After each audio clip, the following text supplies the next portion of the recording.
원도심은 한때 부산에서 가장 번화했던 곳이었는데 동부사건 위주로 개발되면서 점점 쇠퇴하고 있습니다. 동서균형 발전에 대한 필요성은 그동안 계속 제기돼 왔었고 그래서 또 서부상권 시민행복 프로젝트라는 거를 10년간 이어오고 있는데 지금까지 이게 잘 돼 왔고 문제가 없는지 한번 알아보고 도시균형 발전을 위해서 어떤 게 더 필요한지 이야기 나눠보겠습니다. 예, 부산대 도시공학과의 정주철 교수 스튜디오에 함께합니다. 교수님 어서 오십시오. 어서 오십시오. 예, 안녕하세요. 예.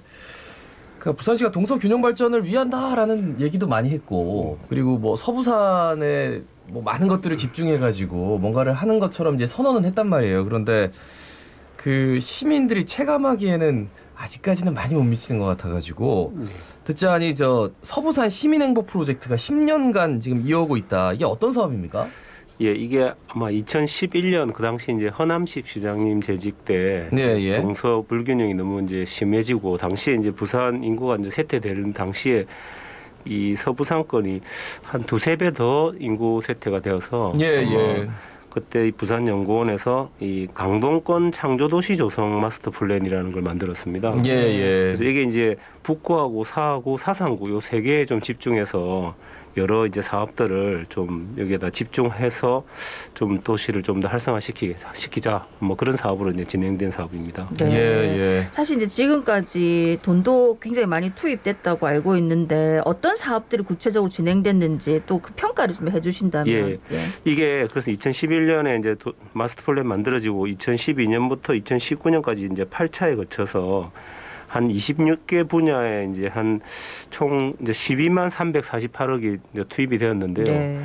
이제 사업들을 보면 뭐 환경 개선 사업 뭐 주로 이제 그 산업 단지에 이제 좀 개선 뭐 예를 들면 쉼터를 조성한다든지 여러 가지 그런 뭐 일종의 주거 환경뿐만 아니고 산업 환경을 좀 개선하는 뭐 일종의 그런 물리적인 산업 사업 중심이었습니다. 그러니까 처음 기획을 했을 당시에 이제 필요 예산이 2,450억 원. 그렇죠. 이때는 이제 국비하고 민간 투자까지 생각을 했던 거죠. 뭐 민간 자본까지 합쳐가지고. 근데 실제 집행된 게 350억 원에 불과하다. 너무 턱없이 부족한데 이게 어떻게 된 일입니까?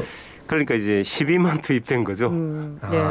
처음에 이제 국비도 따오고 이제 민간 투자도 받아서 한 2,400~500억 정도로 이제 하겠다라는 계획을 발표했는데 결과적으로 보니까 12만 348억 정도 정확하게는 그것만 투입되다 보니까 효과가 이제 잘 안 나오고 있는 거죠. 그렇겠네요. 뭐 턱없이 부족한데요. 뭐 348억이다 이렇게 하면 사실 작은 돈은 아닌데 10년 동안 해왔다 하니까 사실 그걸 다 쪼개가지고 1년에 뭐 30억 몇 억씩 뭐 이렇게 썼다고 치면 예를 들어서 우리 보통 뭐 집 앞에 도로 환경 개선하는데도 몇십억 들던데 큰 그게 있었겠나 싶은 생각이 드네. 그런 비판들이 이제 제기되고 있는 거죠. 이게 그냥 일반적으로 하는 도로 개선 사업이나 이것 정도 들어간 거 아니냐. 그러다 보니까 사실은 효과가 많이 없는 겁니다. 근데 왜 이렇게 국비나 그 민간 자본 못 따온 거예요? 그러니까 이제 뭐 지금 와서 이렇게 좀 비판적으로 보자면 당시 계획 수립할 당시에 좀 치밀하게 하지 못했다. 그것들을 실제로 큰 좀 더 세밀한 플랜을 짜서 그것을 좀 제도화시켜서 몰아붙이지 못하고 당시에 좀 생각나는 대로 몇 가지만 뭐 개선 사업 하는 것만 좀 더 집어넣고 몇 가지만 이렇게 하다 보니까 결과적으로 이렇게 나온 거 아니냐 이런 비판도 좀 나오고 있습니다. 그래서 꾸준히 이제 뭐가 이렇게 해서는 안 된다 해서 문제 제기가 많아서 그런지 2017년에 수정 도시 기본 계획에 뭐 생활권별 발전 전략을 세웠다 이렇게 하는데 이것도 뭐 사실 그닥 뭐 없었다는데 어떻습니까? 원래 저희가 이제 도시 계획에서 가장 상위 계획이 도시 기본 계획입니다. 도시 기본 계획의 최상위 계획에 이렇게 실려야지만 제도화가 되는 건데 그 도시 기본 계획 안에 보면 생활권 계획이 있는데 아직 부산이 이 부분에 대해서 정확하게 이렇게 구체적이지 못합니다. 이제 그렇지 않고 약 좀 서부산, 중부산, 동부산 정도로 막연하게 해놓고 전략만 수립하는 단계였는데 당시에 2017년 계획에도 전략적으로 몇 가지 그냥 하고 있던 대형 프로젝트나 방향성만 넣었지 구체적인 안이 안 들어간 거죠. 그리고 실제 이 당시 강동원 창조도시 계획하고 이렇게 연결성이 거의 없었다고 봐도 될 것 같습니다. 그러니까 그동안 2011년이니까 2019년까지 그동안 이제 시장님도 계속 바뀌었어요. 그러면서 그 시장님들도 여러 가지로 천명은 했는데 그 약간 그 방향성은 조금씩 달라가지고 이게 좀 지속성이 없었다 이런 판단도 있더라고요. 그게 이제 저희 부산에서 이제 2000년대 들어오면서 부산 전체가 이제 쇠퇴되는 중에서도 이 특히나 이쪽 서부 상권의 쇠퇴가 강화됐기 때문에 예. 시장님들이 한 3분 정도 교체가 됐는데 지금까지 박경신 시장님까지 4분이죠. 근데 네. 이제 다 하두는 이 서부 상권을 어떻게 좀 더 발전시킬 건가 하는 겁니다. 어느 시장님이든 마찬가지고. 네, 근데 그렇죠. 이제 2011년에 하남 시장님이 이걸 발표하고 나서 2019년에 이제 서병수 시장님 들어왔을 때도 서부산 글로벌 비전이라 해가지고 그걸 또 발표하고 오거돈 시장 때도 서부산 대개조 사업이라는 걸 발표하는데 맞아요. 실제 내용들은 상당히 중복되는 게 많이 있는데 근데 이제 시장님들이 바뀌면서 방향성이 조금씩 달라지고 기존에 하던 사업들이 없어지기도 하고 이러다 보니까 좀 일관성 있게 이렇게 쭉 나오지 못하는 것도 사실 있었죠. 그런데 이제 그런 걸 하겠다 하는 방향성은 사실 있었는데 구체적이지 못하고 좀 지속성도 없고 또 전담 부서도 좀 많이 흔들리면서 이 부분이 좀 끝까지 챙기는 사람이 별로 없었지 않았느냐 이런 교수님만 지속적으로 지금 보고 있습니다. 말씀드리니까 그렇죠. 실무진들 특히나 공무원분들은 계속해서 이동을 하잖아요. 예, 막 그럴 겁니다. 저희 이제 학계나 이런 쪽에서는 이런 부분을 계속 주시를 하고 있는데 이제 이제 공무원 사회는 계속 이렇게 계속 옮겨 다니기도 하고 부서가 계속 없어지기도 하니까 이런 부분을 끝까지 이렇게 시장님 한 분만 바라보고 또 바뀌시면 또 이렇게 바뀌어야 되나 이런 어떤 그러니까 정치라는 것이 되게 도시를 개발하고 하는데 중요하기도 하지만 이런 면에서는 굉장히 또 안 좋은 면도 있는 거죠. 지속성을 가져야 됩니다. 그러기 위해서는 오히려 이런 뭐 공무원 사회나 소위 말하면 이런 제도적인 부분에서 좀 흔들리지 않게 계획을 수립하고 시장님들이 오면 그걸 도와주는 분위기로 바뀌어야 되겠죠. 앞으로. 그러니까 뜻은 다 일치를 했는데 사실 세부 좀 구체적인 세부 사항도 부족했고 그리고 뭐 전 시장이 하던 거는 중단하고 뭐 새로운 걸 하겠다 이런 게 아니라 더 보완을 해서 잘했어야 되는데 좀 그런 아쉬운 마음이 욕심도 드네. 사실 있죠. 정치인들이 나는 좀 바뀌면 달라. 그러니까. 좀 더 좋은 걸 하겠다. 근데 이제 최근에 박형준 시장 같은 경우에는 이제 서부산 원도심 발전 뭐 인구 감소 막기 위해서 조금 이제 다른 얘기를 내놨던데 용적률을 올리겠다 뭐 이런 얘기를 하던데 뭐 이런 게 크게 효과가 있을까요? 저는 사실 그런 부분에 대해서 뭐 그 심정은 이해가 됩니다만 이런 용적률을 올려서 인구를 한다든가 그런 부분은 좀 사실 좀 불가능한 이야기고요. 사실 왜 서부산이 이렇게 쇠퇴됐느냐의 근본적인 문제를 지적하면 이제 산업 자체가 너무 좀 낙후되고 좀 미비해지면서 이제 그런 어떤 고급 인력들이 좀 들어오지 못하고 그러다 보니까 주거 환경도 더 사실 거기 연동돼서 약해지고 서부산이 가지는 가치가 조금 매력이 좀 떨어진 거죠. 그래서 그런 매력을 키우는 데 있어서 물론 주거 환경 개선되는 게 좋은데 이런 용적률을 올려서 이렇게 뭐 좀 아파트나 재개발을 좀 더 강화하면 더 좋지 않나. 물론 그것도 여러 분야 중에 하나의 부분일 수는 있지만 이 용적률 자체를 최근 몇 년 사이에 낮췄다 올렸다 이렇게 한다는 거는 시민들에게 굉장히 혼란이 있을 수 있고 이 부분은 그렇게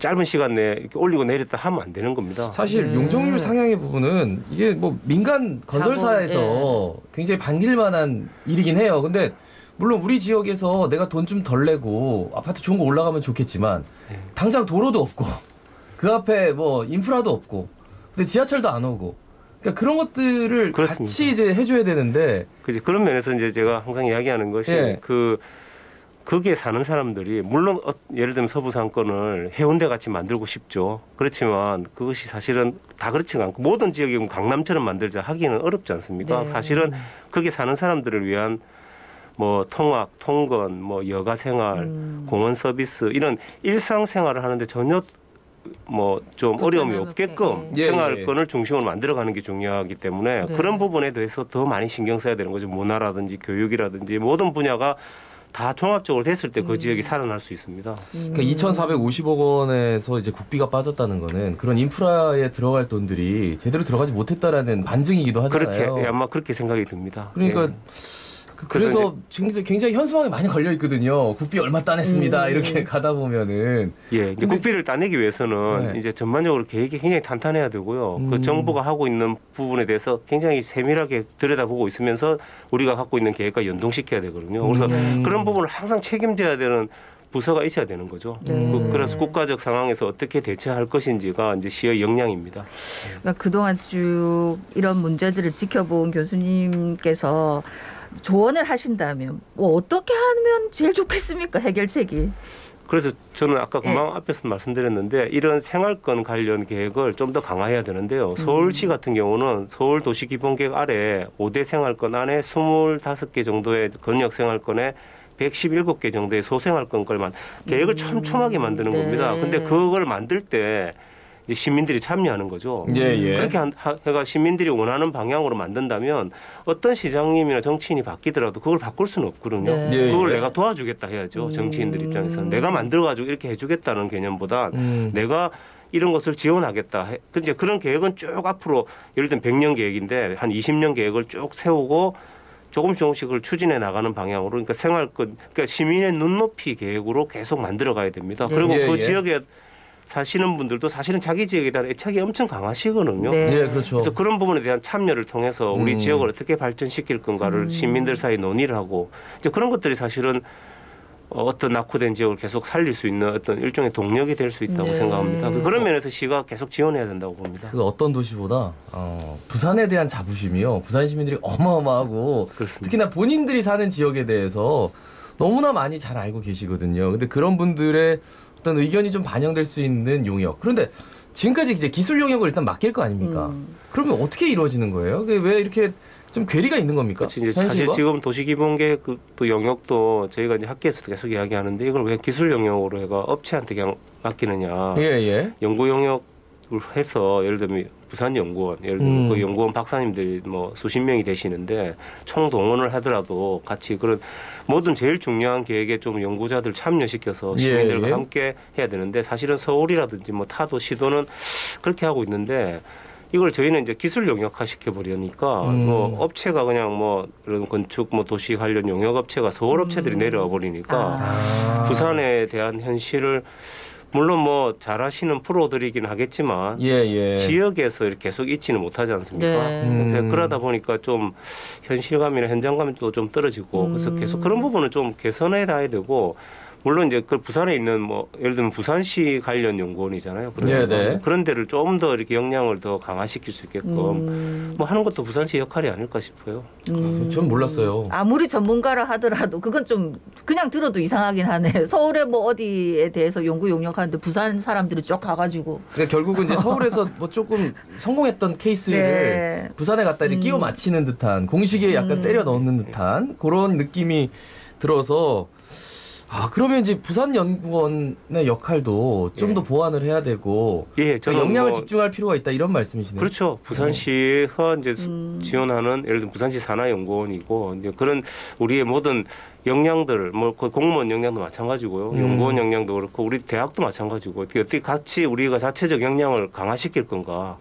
안 되면 우리 수준인 거죠. 그 정도밖에 안 되는데 근데 우리 수준을 계속 올려야 되는 건데 우리는 좀 오히려 그런 부분을 좀 다른 데 의존하려고 했던 건 아닌가. 그래서 그러다 보니까 시민의 목소리까지 받아들이기는 네. 굉장히 어려워지는 겁니다. 그러니까 우리가 보통 이제 뭘 물어보면 지금 연구 영역 진행 중입니다라고 네. 얘기하는데 그럼 연구 영역을 누구한테 맡겼는지 네. 그리고 누가 지금 진행을 하고 얼마만큼 진행이 됐는지에 대해서는 그냥 무의식적으로 그냥 연구 영역 진행되고 있으니까 진행되고 있구나 이렇게 생각하는데 그 점까지는 디테일하게 따지질 못했네요. 예, 그러니까 사실 이런 과제를 연구를 하는 게 중요한 게 아니고 이걸 가지고 계속 크로스 체크하면서 마지막에 지표도 만들어서 그걸 계속 평가해야 되는 거죠. 그렇죠. 그렇지 않으면 이번 같이 이렇게 10년 지났는데 네. 왜 평가가 이렇느냐는 네. 비판이 나오고 지금 기사나 이런 언론에서도 책임지는 사람이 아무도 없다. 네. 이런 이야기가 나오지 않습니까? 이게 굉장히 네. 뼈아픈 지적입니다. 그러네요. 그러니까 이제 행정과 정치권에서의 어떤 오류들을 방금 쭉 짚어주셨고 아까 시민들의 참여가 중요하다 했는데 사실 시민들 민원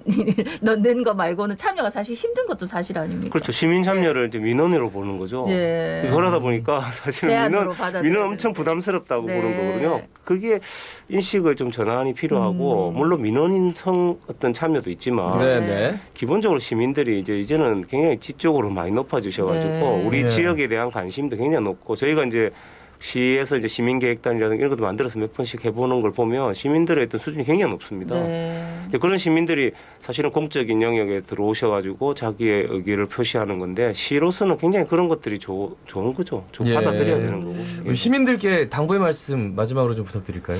아까 제가 말씀드렸는데 어떤 지역이든 자기 지역에 대한 자부심 먼저입니다. 제가 어디 그래서도 쓴 적이 있는데 저 서부상권 어느 고등학교 교장 선생님이 하시는 말씀이 학교 이름을 바꾸자고 어떤 학부모님이 그래야 우리 수시에 유리하지 않냐 했는데 어떤 그래서 학생회장한테 물어봤답니다. 학생회장 제일 공부 잘하는 친구가 아니 우리 동네 이름인데 뭐가 부끄럽냐고.